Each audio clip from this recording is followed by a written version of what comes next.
Other than what you have, the practices and all that, what would be one area that you have learned and put into practice at your own clinic?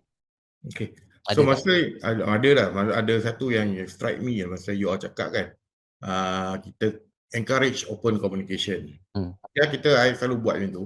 So kadang I tanyalah, I tanya balik staff I, apa maksud kita open secara terbuka ni kan? Dia orang pun duk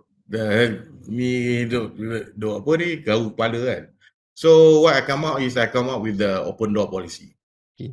Open door policy means that you can give feedback as long as business objective. You can give feedback to your colleagues, to me, myself, and of course to the team, to the individual.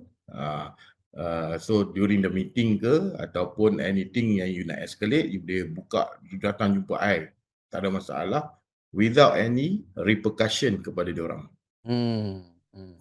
So I think that's important. Mentioning that there is no repercussion.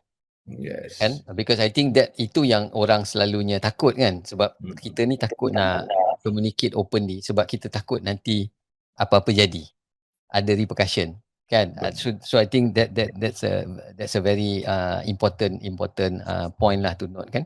We need to create a safe environment, where people can actually give feedback, to one another and all that.